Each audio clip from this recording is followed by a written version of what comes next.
Welcome back to 31 Mad Days of Terror. As always, I'm your host, the titular Mad Silence.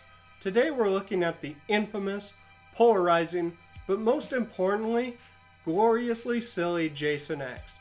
Yes, I know my bias is showing, and we're barely 4 sentences in. But can you blame me? I mean, this film is basically What If Alien, but really fucking dumb. And the Xenomorph was recast with Jason at the last second. I mean, this is a campy slasher that sends the series' signature antagonist into space to create a silly out there scenario. Also, remember how I said this was Alien if it was really dumb? Well, don't you worry, because this film has satire.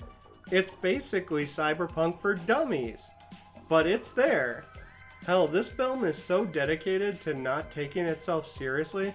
The majority of the cast are science students that are somehow also every conceivable slasher trope, meaning some of these characters are dumb as a brick, and most die in creative, entertaining ways without you ever getting attached. Also, having not seen this in like a decade, I kind of forgot that Uber Jason is not only barely in the film, but also pretty much useless.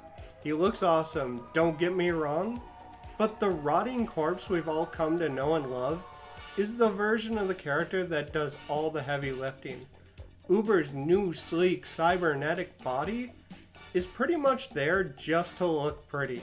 So it's a good thing it looks delectable. Also, the film being an incredibly fun, tongue-in-cheek experience is apparently all thanks to Louis Abernathy, who according to IMDb did uncredited rewrites. Something else I should mention is that while Sean Cunningham may have forced Jason Goes to Hell on us, we also wouldn't have one of the most enjoyable installments of the franchise without him. So thank you, Cunningham. And I suppose all is forgiven. Kinda.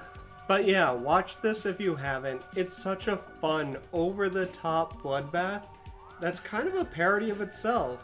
And while that's often a bad thing, if you're as self-aware as Jason X, it instead becomes kind of beautiful. With Jason X in the bag though, we finally reached the meeting of two of the biggest names in not only slasher films, but horror movies as a whole. That's right, next up is Freddy vs. Jason, which unfortunately doesn't have the greatest reputation. But is it the awesome battle for supremacy we all hoped it would be, or an underwhelming film that wastes two of horror's biggest icons? Join me tomorrow to find out. In the meantime, feel free to like the video, leave a comment, positive or negative, and maybe even subscribe if you haven't yet. But until next time, this is Mad Silence, signing out.